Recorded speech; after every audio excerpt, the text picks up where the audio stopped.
conversando con un amigo muy querido, a quien conozco hace ya 2 décadas, cuando nos conocimos a través de la organización Cámara Junior, allá en la ciudad de Maracaibo, y luego hemos mantenido una amistad muy bonita.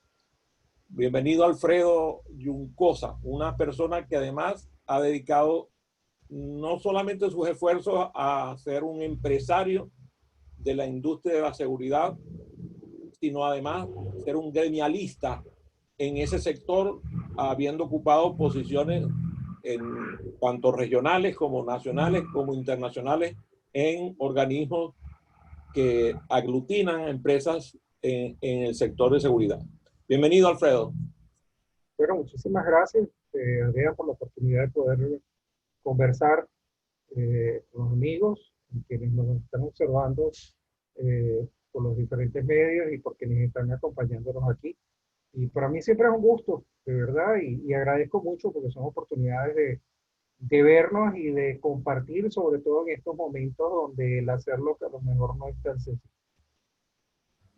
Yo quería empezar con una pregunta, algo delicada. ¿Qué has hecho tú para proteger a tu familia en estos momentos de complejidad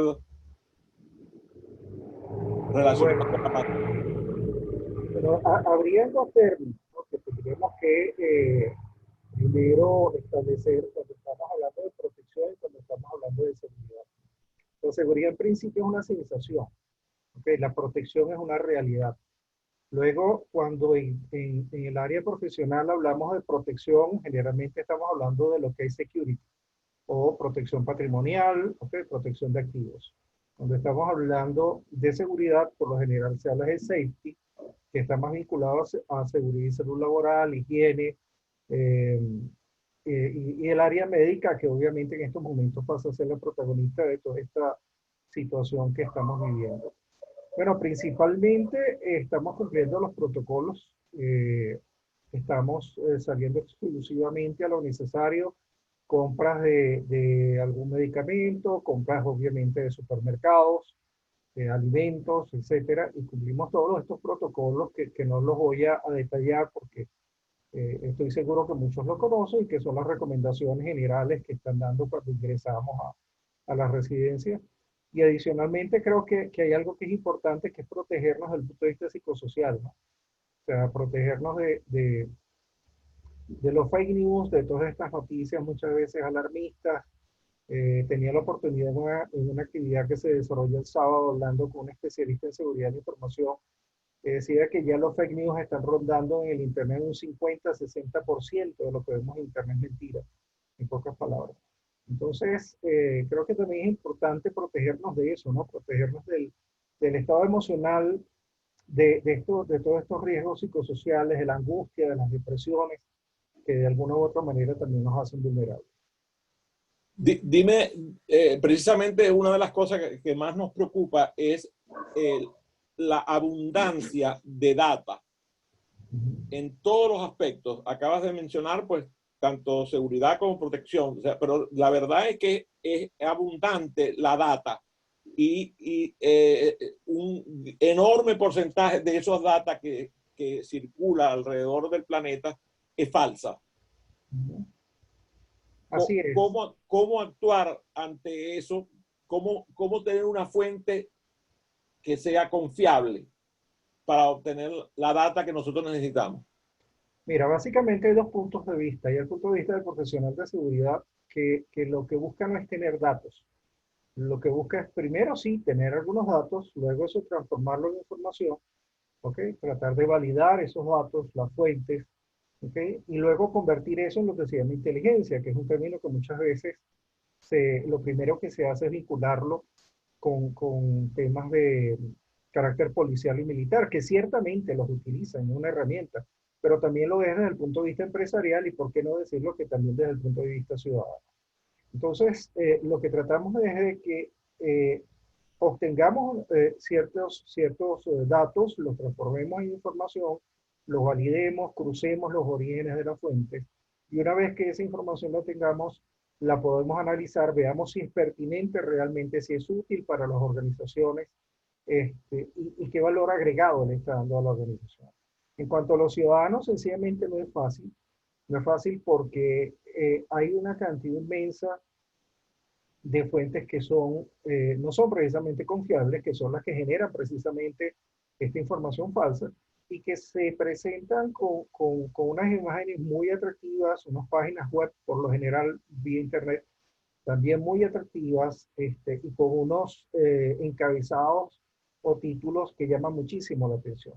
El error muchas veces está en que el ciudadano común agarra esa información, la distribuye y después que la distribuye, si acaso es que ahonde en el contenido de la información.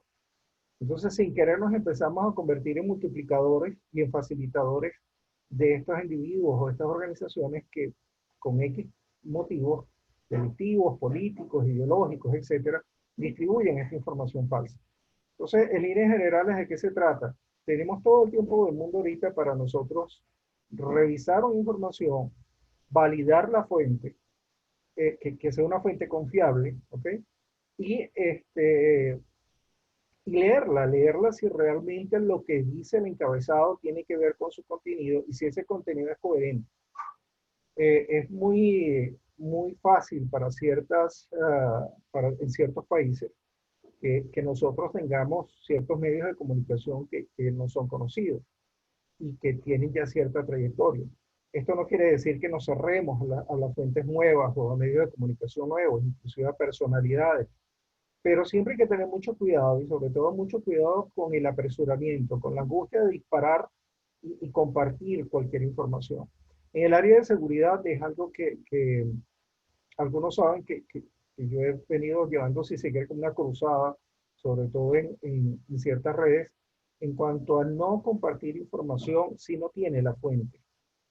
Entonces, ¿por qué? Porque vemos con muchísima frecuencia que se comparte información y colocan, lo saqué de otro grupo. Entonces, cuando tú le preguntas, ¿pero cuál es la fuente? No sé, yo lo saqué de otro grupo. Entonces, eso yo creo que es una actitud hasta cierto punto irresponsable, sobre todo cuando se trabaja en el área de seguridad.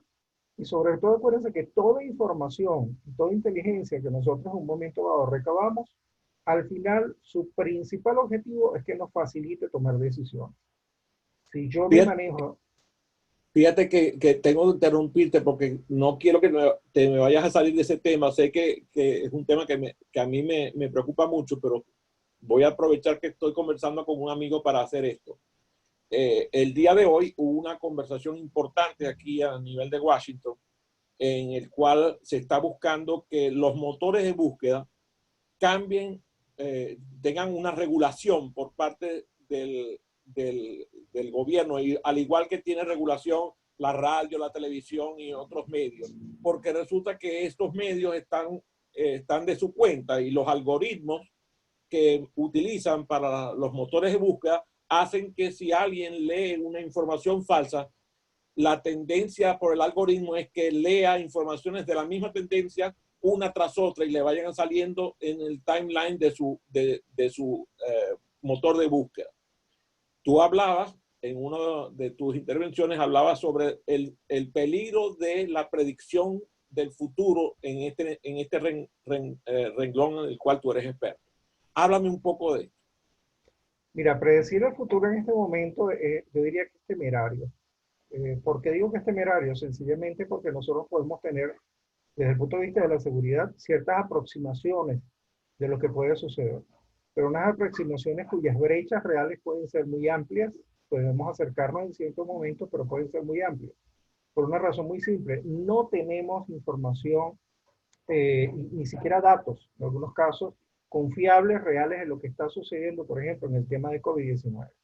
Y eso no lo digo yo, eso lo han dicho ya varios expertos a nivel mundial, donde mencionan que inclusive hubo un artículo que salió hace una semana sobre el caso en DW, les recomiendo que lo puedan buscar allí, sobre la poca confiabilidad de la información y de la data que se está generando en América Latina, no solamente en Venezuela, en América Latina con respecto al COVID-19. Entonces, esto es grave porque obviamente, de acuerdo a la información que tú manejes, tú vas a tomar decisiones. Entonces, si yo estoy recibiendo y asumiendo como ciertas informaciones y datos que no son reales, las decisiones que yo voy a tomar son erradas. Eso va a generar un retrabajo, va a generar una pérdida de recursos y va a generar una exposición a las amenazas de los activos de una organización, incluyendo en esos activos, obviamente, los activos tangibles, donde incluimos el recurso humano, y los activos intangibles, tales como reputación, información, etcétera, etcétera. ¿Cuáles son, según tú, eh, las, digamos, la mejor aproximación que una empresa puede tener para ir hacia la capacidad de análisis de riesgo, de análisis de situaciones, de toma de decisiones? ¿Cómo una empresa puede decidir de forma inteligente hacer la aproximación a profesionales de análisis de riesgo en este momento? Bueno, mira, el análisis de riesgo es una metodología o es una opción que tiene diferentes metodologías que han sido probadas, Mosler, Messeri, Roy Borders, MAPS, etcétera, etcétera. Lo importante es que un análisis de riesgo es la base, es el fundamento, es el génesis de cualquier sistema de seguridad, de cualquiera. ¿Ok? No se fundamenta, inclusive desde el punto de vista financiero, un sistema de seguridad que no parta de un análisis de riesgo. En estos momentos, el análisis de riesgo está teniendo una importancia clave. Aquellas organizaciones que han venido, porque forma parte digamos, de su cultura como organizaciones en el área de seguridad, esa cultura de seguridad incluye, esa cultura de gestión incluye el análisis de riesgo, le es mucho más sencillo. Los análisis de riesgo son una fotografía de cómo estamos aquí ahora, cuáles son nuestras vulnerabilidades, cuáles son nuestras amenazas, obviamente cuál es esa serie de riesgos que se van a generar y que son muy particulares de acuerdo a cada organización. Hay que tener claro que yo puedo ser vecino de una empresa, inclusive similar a la mía, y mis riesgos van a ser distintos. Generalmente, ¿por qué se hace esta afirmación? Porque nosotros tenemos un concepto que deberíamos conocer, que debería conocerse en las organizaciones, que es el de arquitectura de la seguridad, que ha sido muy mencionado, entre otros, por dos venezolanos, Morena Berens y Alberto Reyes, en su libro MAPS. Pero básicamente, ¿de qué se trata? La arquitectura de seguridad, que es común a cualquier organización, está conformada por 7 elementos. 4 elementos que son tecnología de la seguridad, otro elemento que es políticas, normas, procedimientos, recursos humanos de seguridad e infraestructura. Todo esto es gestionado o administrado por un quinto elemento, que es precisamente el responsable, el líder de seguridad de esa organización.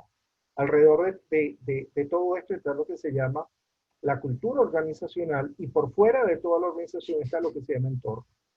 Cuando nosotros estamos hablando de tecnologías, obviamente estamos hablando de sistemas de videovigilancia, controles de acceso, etcétera, drones, etcétera, etcétera. Cuando estamos hablando de infraestructura, estamos hablando de paredes, pisos, techos, paredes, ventanas, redes. Cuando estamos hablando de normas y políticas, son todas estas normas y políticas o políticas generales de seguridad. Y no solamente las de seguridad, sino otras políticas que intervienen o influyen en los temas de seguridad y protección de una organización. Y cuando hablamos de recursos humanos, estamos hablando de recursos humanos de seguridad. Y fíjate qué interesante es que en este momento el recurso humano es el recurso que está más afectado. Por lo general, las organizaciones que tienen recursos humanos de seguridad que se está desempeñando en sus organizaciones se ven seriamente afectadas en este momento, porque ese recurso humano puede tener toda la disposición, pero no sabemos si está debidamente preparado, no sabemos si tiene las facilidades para llegar a su lugar de trabajo, no sabemos si de repente ese trabajador tiene algunos otros serios problemas familiares muy particulares motivados al COVID-19 que no le permiten ser todo lo eficiente que puede ser. Entonces, Déjame decirte que yo estoy seguro, tengo a Milene Rivas, que es ya viste que tiene una formación impecable desde el punto de vista académico y también de experiencia de más de 20 años en el sector de educación corporativa. Nosotros podemos asegurarte como empresa de educación corporativa, tanto Milene como yo, que el 100% de las empresas no está educado en este momento para responder a las nuevas condiciones. Eso es un hecho. No nos queda la menor duda que lo podemos responder con responsabilidad de que es así.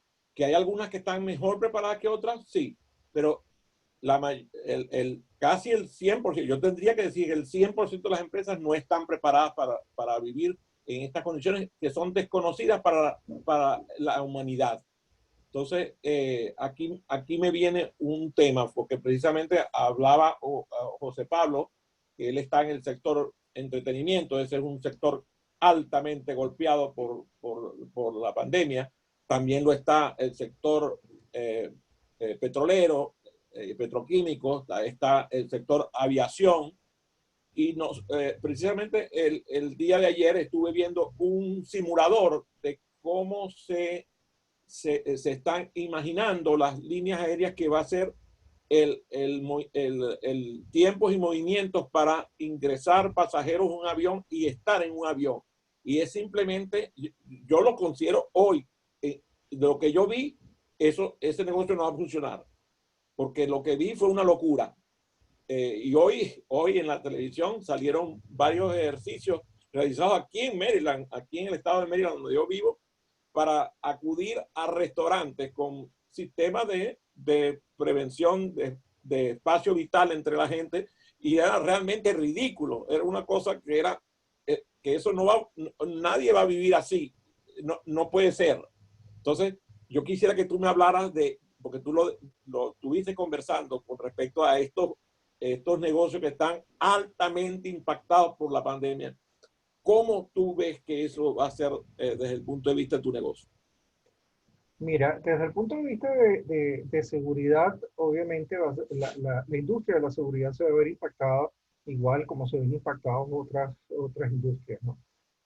Por ejemplo, los que dan servicio de oficiales de protección, al cerrarse las operaciones, minimizarse o sencillamente quebrar una organización, esos oficiales de protección tienen que ser reubicados o quedan sin trabajo. Por el otro lado, tenemos una posibilidad cierta, real, en el área de tecnología y de la seguridad, pero ahí hay ciertas discrepancias, porque si bien es cierto que tecnología de la seguridad tiene una oportunidad de oro para implementar nuevas alternativas de protección y de seguridad, por el otro lado, y lo hablaba hace poco en una reunión gremial con unos empresarios, varios de ellos su preocupación era, entonces quiere decir que lo que yo tengo instalado, tengo que recogerlo todo y meterlo en un almacén y hacer una inversión nueva, con nueva tecnología para mejorar los niveles de protección. En algunos casos puede que sí, en algunos casos puede que no. Y hacer una inversión en estos momentos, obviamente, así no sea de las más impactadas, no estamos en las mejores condiciones debido a lo que conocemos de manera general, que es ese declive económico que tenemos.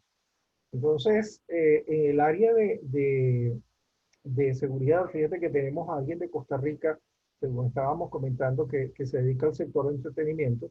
Tuve la oportunidad de hablar con un empresario importante en Venezuela que se dedica a esa área y me decía, Alfredo, estamos parados, no sabemos qué va a suceder. Él tuvo que prácticamente salir del 80% de los trabajadores porque el primer mes pudo soportar la carga laboral, pero el segundo mes no pudo. Y eso no es diferente a lo que está pasando con muchas otras organizaciones a nivel mundial. Entonces, sí, va a haber y ya tenemos un impacto importante en la industria de la seguridad. En algunos casos, repito, se están poniendo en práctica equipos, tales como robots. Vimos unos robots tipo perros que están cuidando ciertos parques, monitoreando, cámaras térmicas, sistemas de control de acceso sin tener que tocar láminas ni tarjetas de aproximación. Hay alternativas, sí, pero obviamente eso va a requerir una inversión. María Alejandra Belía dice, me he dedicado durante 35 años a la gestión de talento humano, su desarrollo y sus relaciones en el mundo del trabajo. Ciertamente la dimensión security no está apalancada en las competencias de nuestra gente. Solo en escasos sectores se comprende su dimensión estratégica y contextual. Gracias, María Alejandra, por ese aporte. Recuerden que pueden escribir en el chat para hacer sus preguntas a Alfredo y en los próximos minutos voy a abrir espacio también para preguntas a viva voz, si alguno de ustedes quiere hacerlo. Alfredo, tú, ¿cuál es tu preocupación ya con respecto al tema censura? Es un tema que está presente incluso en países que nunca habían censurado. O sea, países que tenían muy bajo nivel de censura, en este momento están censurando. Pero claro, países donde el asunto de la censura era común para temas políticos y para temas económicos, ahora están exacerbando la censura. Cuéntame un poco sobre tu preocupación con el tema de la censura. Mira, creo que eso está muy atado a las fallas y a los errores cometidos por los líderes de los países en líneas generales. Hemos visto errores en la gestión de los líderes de gobierno de estados en casi todo el mundo. Hay unos casos más evidentes que otros, obviamente, pero hay mucha información que a lo mejor no se está canalizando, no se hace pública, porque eso tendría, primero, una repercusión política. Segundo, sería dejar en evidencia todas esas vulnerabilidades que tienen los estados para gestionar los temas de salud y dejar en evidencia también que habían elementos importantes desde el punto de vista sanitario, de comunicaciones, de servicios básicos que no fueron atendidos. Pongo un ejemplo en América Latina, y esto lo hablamos en un evento en Quito hace un par de años sobre infraestructuras críticas. Tuve la oportunidad de hablar sobre el tema de los sistemas eléctricos en América Latina. Los sistemas eléctricos en América Latina, por lo general, son altamente vulnerables. ¿Y por qué lo traigo a colación? Porque si a ti se te cae el sistema eléctrico en un país o empieza a tener fallas importantes, estamos teniendo un impacto directo sobre lo que son comunicaciones. Y en este momento, y esto es una evidencia de lo que estamos haciendo, estamos plenamente dependientes de todo lo que son redes sociales, internet, y todo eso se alimenta con energía eléctrica. Pero no solamente son las comunicaciones, estamos hablando del mantenimiento de alimentos, que hoy en día es un bien bastante preciado. Estamos hablando que afecta a las cadenas de suministro, y estamos hablando que obviamente afecta a todo lo que tiene que ver con las infraestructuras sanitarias y de servicios de salud. Creo que hay importantes vulnerabilidades generales en estas áreas que he mencionado, y por tanto los estados o los líderes de algunos estados prefieren mantener el silencio y tomarlo como una estrategia. Por otra parte, sabemos, Adrián, que es muy poco lo que a ciencia cierta los mismos países saben de qué es lo que está pasando. Desde un principio se ha mencionado a China. China dice que ellos trataron de hacer algunas cosas de aplicar algunas estrategias para que esto funcionara, que esto no se escalara. Luego hace 2 días o hace un día, perdón, salió una noticia donde presuntamente China habría aceptado que las cifras que había dado eran un 45% menos de las que realmente se había manejado. Y así como tenemos eso, tenemos casos como de liderazgos de verdad muy contrastantes, como el de Brasil, el de México, como el de Nicaragua y el de Estados Unidos o Alemania. Entonces, insisto, dependiendo de la calidad y la certeza de la información que se comparta, nosotros vamos a poder tomar decisiones por un lado, y esto va a contribuir por el otro, decisiones eficientes, por supuesto. Y esto está contribuyendo por el otro al riesgo psicosocial, que en un principio no se le prestó mucha atención. Pero pensemos cuántos jóvenes, adolescentes y adultos estamos encerrados literalmente en nuestras casas, teniendo que hacer una cantidad de cosas a las cuales no estábamos acostumbrados. Trabajar sin condiciones ergonómicas adecuadas, porque yo estoy seguro que el 99, casi 100% de los que están aquí reunidos ahorita y que nos escuchan, están conectados desde su casa y trabajan desde su casa. Quizás sin la temperatura, iluminación, mobiliario adecuado, compartiendo ciertas situaciones. Hablaba con un profesional de Brasil hace unos días, y me dice: yo tengo 3 niños pequeños, y te puedes imaginar lo que significa para mí desarrollar conferencias de trabajo con 3 niños que están brincando todo el tiempo y que no les puede decir quédate quieto. Entonces, Lamentablemente creo que la censura lo que te deja es una gran interrogante. ¿Qué es lo que está pasando? ¿Cuánto va a durar esto? Y creo que en un error que no podemos caer es tratar de ser predictivos de lo que está pasando. O sea, ser futurólogo en este momento creo que nos hace un Es favor muy flaco. irresponsable. Es Mira, irresponsable. tengo a Juan Carlos desde Maracaibo. Precisamente le quiero dar la palabra porque él está en una ciudad que tiene un alto riesgo por infraestructura eléctrica, de agua, de transporte, de infraestructura vial. O sea, no hay un aspecto de la infraestructura que no esté en riesgo en la ciudad de Maracaibo. Quiero darle la palabra. Adelante, Juan Carlos. Micrófono. No te oigo. Juan Carlos, creo que el micrófono lo tiene desactivado. Ahora sí me escuchan. Ahora sí. Exactamente. Ok, disculpen. Te faltó mencionar, Adrián, la escasez de combustible. La verdad Y de que, la verdad que medicamentos. O sea, si vamos a eso, sí, la verdad que sumado al tema servicios públicos deficientes, desde lo que es el sistema eléctrico nacional, la escasez de gas natural o el gas doméstico para todo el territorio nacional. Recientemente hay informaciones todavía no validadas como tal y como comenta Alfredo, tanto la desinformación como mucha información que realmente no sabe con cuál contar, ¿no? Hay un tema de fallas de gas doméstico a nivel nacional asociada al tema Oriente. No menciono los detalles porque realmente no tengo la certeza o la veracidad de la misma, pero sí lo hemos conversado y visto en algunos de los chats de los cuales somos partícipes. Pero la verdad tú que mencionabas aquí que querías hablar con respecto al tema de la ponencia de Alfredo.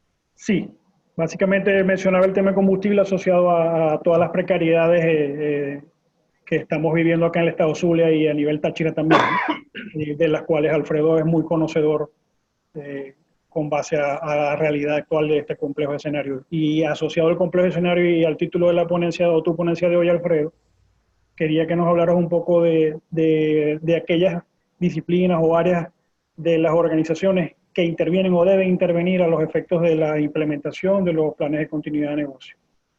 Mira, yo te diría que en este momento todas las unidades de una organización. O sea, creer que el tema de protección de activos es un tema únicamente de quien lleva la gorra de la unidad de seguridad es un error gravísimo.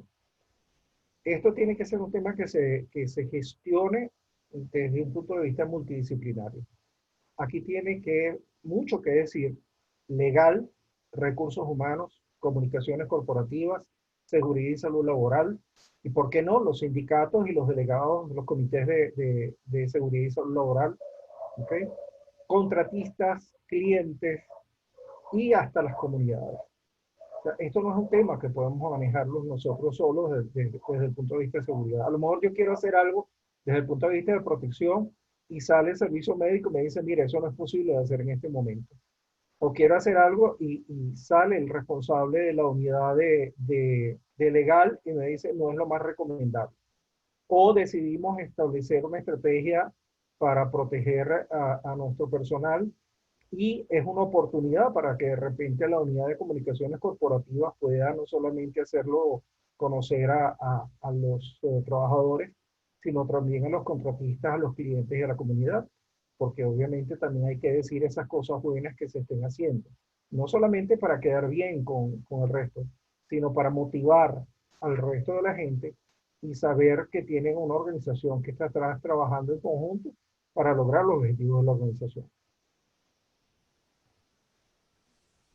Voy a darle las gracias, Alfredo. Vamos a terminar la parte pública de esta sesión, dándole las gracias por el tiempo que nos ha dedicado y vamos a quedarnos en una sesión privada para que las personas que están conectadas vía Zoom puedan hacer sus intervenciones. Muchas gracias a todos los que nos están viendo por Facebook. Voy a detener entonces ahora el que se realice la función por esa plataforma. Que tengan una feliz tarde. Gracias. Adelante, Alfredo. Ya estás aquí en confianza. Bueno, siempre me siento en confianza.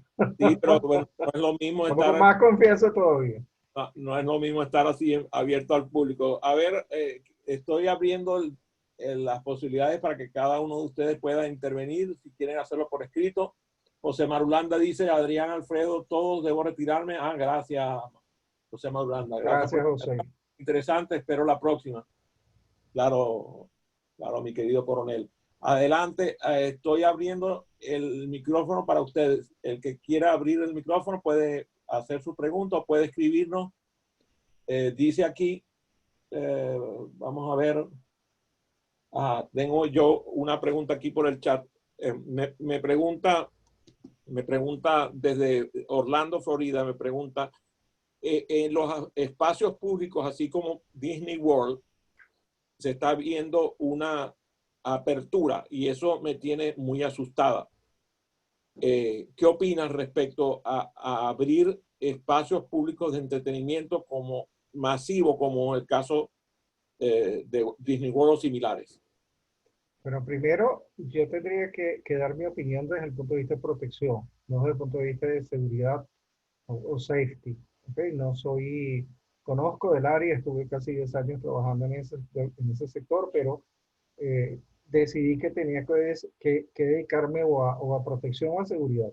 Desde el punto de vista de protección, esto implica toda una cantidad de retos, obviamente igual que otras actividades humanas. El área de protección no va a ser la misma después de esto. Aquí tenemos que trabajar de la mano con otras unidades, como le dije hace unos minutos, y entre ellas el área de seguridad y salud laboral, higiene ocupacional, etcétera, etcétera.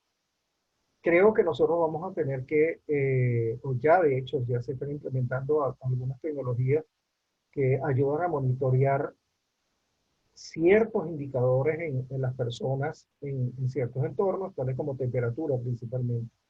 Pero recordemos, si era algo que hablaba con un médico hace unos pocos días, que tenemos una gran cantidad de personas que son asintomáticas y que portan el COVID-19. Es decir, no saben, no tienen ningún malestar, no tienen manifestaciones, síntomas que pudieran dar una idea de que la persona tiene el COVID-19 y empieza a circular con toda confianza, y no digo que con mala intención.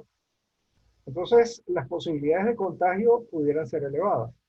Tengo un familiar político cercano en Atlanta que la pareja, él tuvo el COVID-19, inclusive tuvo un infarto motivado al COVID-19, y ella, su esposa, no tenía absolutamente ninguna manifestación. Al hacerle la prueba, ella también tenía COVID-19. Y de hecho terminó el proceso y él estuvo hospitalizado un par de días y ella no tenía absolutamente nada, no se sentía mal.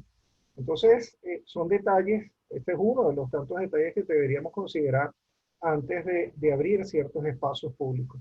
Yo sí tuve la oportunidad de ver algunos videos que me enviaban de Miami cuando empezó a hacerse un poco público empecé la preocupación alrededor del COVID-19 cuando empezaron a cerrar las playas. Pero la gente, en vez de irse o de protegerse, salía de las playas, pero empezaba a caminar por los bulevares y esto parecía como una feria, y el acercamiento entre las personas y la falta de protección era más que evidente. Entonces, definitivamente hay un tema cultural allí también que hay que considerar. La última pregunta que he recibido tiene que ver con la parte de seguridad eh, mm, financiera. Sé que no es tu área específicamente de experiencia, pero sé que también has estado en ambientes internacionales en donde se está viendo un alto riesgo en este momento de pandemia de gente que está haciendo estafas a través de diferentes medios que nunca se habían visto y que aparecen ahora en la pandemia por la cantidad de tiempo que está la gente en su casa. Y los abordan porque saben que están en la casa, o sea, simplemente llaman a cualquier número telefónico buscando pescar en río revuelto. ¿Tienes alguna opinión respecto a eso? Mira, no solamente estamos hablando de que hay un incremento considerable de todos los delitos informáticos en general, porque hay algo que tenemos que recordar, nos guste o no, siempre el delito lamentablemente ha estado un paso adelante de toda el área de protección público-privada. Y si hay algo que tiene el delito es una capacidad de mutación y adaptación muy, muy, muy considerable, muy rápida. Como cualquier Eh, cucaracha, Alfredo. bueno, más o menos. Mencionábamos hace un par de semanas, estábamos analizando con algunas personas de varios países que se manejan con organismos de seguridad, que llamaba la atención, por ejemplo, y ya van a saber por qué hago este comentario, que el costo de la droga en Europa y Estados Unidos no había subido. Y eso era algo que parecía extraño, porque si tú tienes, en teoría, unas cadenas de suministro que se están viendo afectadas y hay que ver el tema de la droga como una empresa, donde hay alguien que fabrica, hay alguien que almacena, hay alguien que distribuye y hay alguien que consume. Incluso hay alguien que hace el retail. Entonces, ¿qué estaba pasando? Bueno, sencillamente las cantidades de droga que había en inventario en Europa y en Estados Unidos eran brutalmente altas. Entre enero y abril de este año estamos hablando de más de 21, de entre 21 y 24 submarinos que habían sido capturados en los Estados Unidos y que iban cargados de droga. Entonces, una vez que estas organizaciones criminales tienen esta cantidad de droga, venía el problema de que cómo la distribuimos, porque hay unas restricciones de movilidad en las ciudades. Bueno, sencillamente se dieron a la tarea de utilizar servicios de delivery, donde algunas empresas inocentemente no sabían que estaban distribuyendo drogas.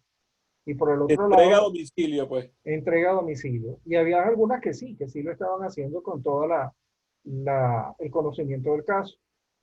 Adicionalmente, había una pequeña baja en el consumo porque hay un porcentaje importante de consumidores que están en discotecas, en fiestas, en todo este tipo de actividades, que no son todas, por supuesto, pero que representan una parte importante del consumo y que en este momento no se están dando. Entonces se ha logrado un equilibrio un poco en el mercado, ¿no? Pero por el otro lado surgió algo interesante y es que el fentanilo, que es un insumo que tiene usos medicinales, también está siendo utilizado desde hace algún tiempo como una droga de uso ilícito. Y con el cierre del transporte en general y de las operaciones logísticas en general en China, se vio afectado al mercado y está afectado. Entonces, ¿qué pasó? Surgió la posibilidad para el mercado de crimen organizado de América Latina de empezar a ser fabricantes de fentanilo. Entonces, fíjate cómo todo esto se maneja como si fuera una empresa. O sea, tú dejas de producir allá, yo busco la manera de producirlo aquí, pero yo tengo un mercado que cubrir. Adicionalmente, y esto está pasando, me lo mencionaron en Estados Unidos, en Brasil, en México, y no me extraña que estuviera pasando en Venezuela o Colombia, otros países, es la venta de productos falsificados. ¿Qué hacen? Por ejemplo, saben que la gente tiene una gran preocupación en el consumo de desinfectantes, de todos estos sprays que son para limpiar mobiliario, inclusive manos, gels, etcétera, etcétera. Eh, o te ponen información que es falsa, es decir, le dan características a esos productos que realmente no las tienen, o sencillamente te están vendiendo algo que no es un desinfectante. Y todo esto son oportunidades de negocio que ha descubierto el crimen organizado en estos momentos. Entonces, si bien nosotros estamos en nuestras casas y desde el punto de vista financiero nos van a tocar la puerta eh, de una manera virtual en cuanto a vendernos cosas, a enviarnos correos electrónicos, a, a buscar pescar personas con todo, un poco descuidadas con el tema de su protección, no es menos cierto que afuera tenemos toda una cantidad de actividades ilícitas que están realizándose y que están generando no solamente unas ganancias brutales, están afectando a los ciudadanos e incluso están siendo generadores de violencia. Es la última pregunta que te voy a hacer. Oh, aquí se me puso caliente el chat. Vamos a ver si logro pescar la de Alfredo. Eh, Dice, Alfredo dice, ¿cuál sería el principal factor de adaptación en la evaluación de riesgos con la aparición de los biorriesgos? Y Jairo te dice desde Cartagena, Colombia, por cierto, una de las más hermosas ciudades del mundo, la deficiente gestión a raíz del COVID-19 están realizando los gobiernos locales por la falta de ayuda a la población. También aumenta los riesgos corporativos, ya que han crecido delitos como intrusiones para realizar hurtos de recursos en contra de las organizaciones. En el tema portuario en Colombia, el riesgo de narcotráfico ha aumentado significativamente, lo que nos genera aumentar una dinámica articulada con las autoridades competentes con el fin de poder combatir este flagelo que nos afecta a todos. ¿Alguna recomendación especial de controles internos que pudiéramos aplicar? Entonces ya tiene la pregunta de Alfredo con respecto a los riesgos, a los biorriesgos, y la de Jairo con respecto a alguna recomendación para manejar estos procesos que te han mencionado. Terminamos con estas dos preguntas. Ok, Alfredo, lo que pudiera decir que te lo voy a comentar de manera de anécdota. Hace aproximadamente unos 12 años que hice unos estudios sobre seguridad y dentro de los contenidos estaban precisamente los temas de armas biológicas por parte de por parte de grupos terroristas. Cuando yo como latino estaba estudiando esto, me decían, bueno, estaba perdiendo un poco el tiempo porque eso se veía como que eso pasaba nada más en Estados Unidos, si acaso, o en En algunos las países películas. europeos, ¿no? En las películas. Pero fíjate que lamentablemente la película se hizo realidad, ¿no? Por supuesto, ¿qué quiero yo y por qué traigo a colación esta anécdota? Es porque yo creo que los profesionales en protección, en security, debemos tener algunas nociones generales de algunos temas de estos riesgos biológicos. Pero hay un refrán venezolano, no sé si alguno de los países latinos que nos acompaña, que dice zapatero a sus zapatos. Hay especialistas en el área biológica, hay especialistas en el área de riesgos biológicos, en el área eh, de salud, que son los que deben llevar la pauta, y nosotros en este caso, como protección, debemos ser unidades de apoyo.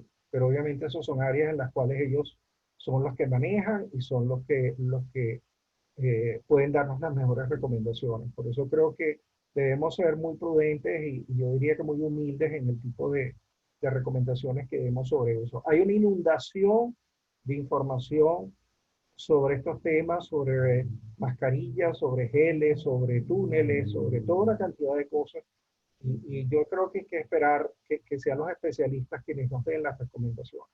Con respecto, Con Jairo, ahora con con respecto a lo que dice Jairo, fíjate Jairo, lo que te puedo decir es que parte de lo que hemos evaluado es que existe una alta probabilidad de conflicto social. Porque por un lado tú tienes unas poblaciones que tienen que comer, así de sencillo, y por el otro lado, y no con sin cierta razón, los estados le dicen tienes que cumplir una cuarentena o por lo menos unas limitaciones de actividad laboral importantes. Y no debemos olvidar que gran parte de la economía en América Latina, no gran parte, una parte importante de la economía en América Latina es informal. Es esa persona que se gana su sustento día a día. Entonces, las probabilidades de que hayan actividades de conato, de saqueos, no solamente de hurtos, sino de robos a instalaciones, es totalmente posible. ¿Okay? ¿Qué recomendación especial de controles internos? Eso va a variar dependiendo de cada organización, de la realidad de cada organización, de cuál sea las condiciones en las que está. Ahí vuelvo a trabajar en algo que mencioné hace unos minutos. Básico, poder realizar un análisis de riesgo que nos va a permitir el análisis de riesgo como un examen médico. Es el que al final te va a decir cuál es el diagnóstico, cómo está tu empresa, tu organización en cuanto a la salud desde el punto de vista de protección, y de allí se desprende qué es lo que vamos a hacer, cuál es el tratamiento. Si desde un principio tú no sabes de qué adoleces, no sabes, lo que apliques va a ser un poco esto. Así me lograron ver. O sea, vamos a ver qué pasa y vamos a ver si esto funciona. Pero eso obviamente va a ser ineficiente y vas a tener una pérdida de recursos. Muchísimas gracias, Alfredo, por la gentileza en atender esta invitación, además a quedarte contestando las inquietudes de esta audiencia. Fue un gusto, un placer y un honor compartir contigo tus palabras de despedida. No, las gracias a ustedes. En general, Adrián, Adrián, una persona a quien le tengo muchísimo respeto, un gran amigo. A ustedes por su tiempo. Y como les dije cuando empezamos, para mí siempre es un gusto porque es un compartir inquietudes y compartir puntos de vista. Totalmente a la orden. Gracias, Jairo, gracias a César, gracias, Alfredo, por haber